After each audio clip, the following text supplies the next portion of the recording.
Hey guys, I'm Amadeus78 from Broken Continuity, and this is Pick It Up, where I review a trade that I enjoy. Today, I'm talking about X-Men Asgardian Wars.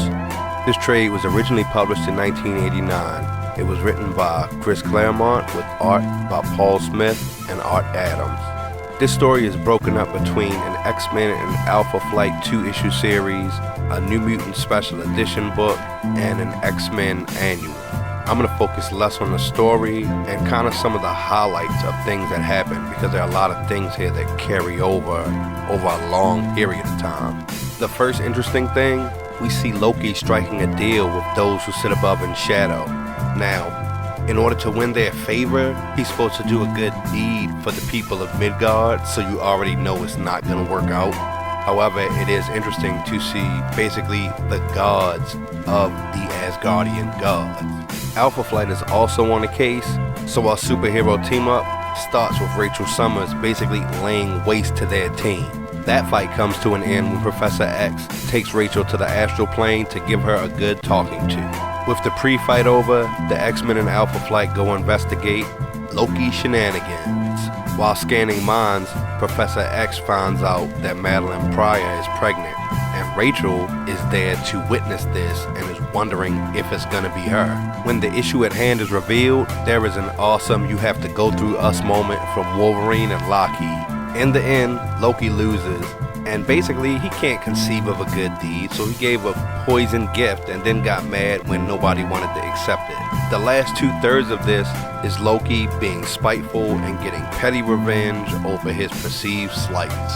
Because Asgard has rules, Loki can't get back at the X-Men directly. Instead, he has the Enchantress kidnap a powerless Storm and the New Mutants. Loki does get Storm, but magic tries to teleport the New Mutants out of there.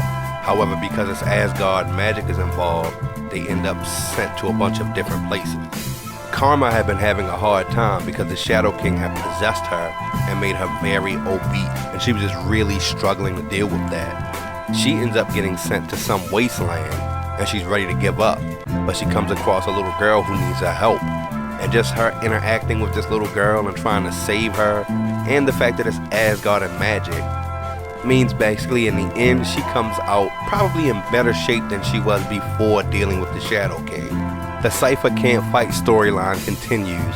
He basically gets beat up by a barmaid and is punked and forced into servitude. Rain meets and falls in love with the Wolf Prince. Cannonball helps out some dwarves, which becomes important later. Magma becomes an elf when she's tricked into eating their food.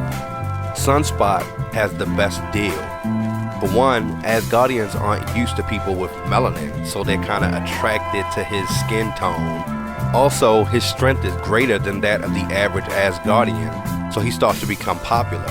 So much so that the Warriors 3 come to see him, and he ends up becoming friends with them because he's able to pick up Volstagg, even though it hurts his back. Danny Moonstar ends up saving and bonding with the Pegasus. In the process, she unknowingly becomes a Valkyrie. Warlock meets Hela, who says that her realm is a place for people who have died dishonorable deaths or died as cowards. She asks which one is he. He replies, a coward, transforms, and books it out of there. And he does it while looking like Longshot. Magic has the worst deal. When she teleported, she was the only person who didn't go anywhere. So the Enchantress just holds her prisoner and basically has her beaten up. Her dark side is also removed and used to track down her fellow mutants. The New Mutants use Illyana's dark side to track down the Enchantress and free Illyana. Magic then turns the Enchantress over to one of the demons from the Inferno storyline and sends her to Limbo to be tortured. Due to her link with Illyana, Kitty Pryde has a vision of everything that's going on, and so this brings the X-Men back into the story. This is also the first time that Rachel wears a Phoenix costume, and because Cyclops is the only one who doesn't know who she is, he just really gets freaked out about it. Asgard has had a little bit of chaos, and Loki wants to use that to make Aurora the new goddess of thunder. This is where we get Storm wielding a hammer from. She never wielded Mjolnir, she had her own hammer made for her. Danny Moonstar's status as a Valkyrie also means that every time she shows up somewhere in Asgard, everyone is afraid of her, because Valkyries are the ones who come to claim the dead. She spends most of this book terrifying people without knowing why. Different characters are also tempted to stay.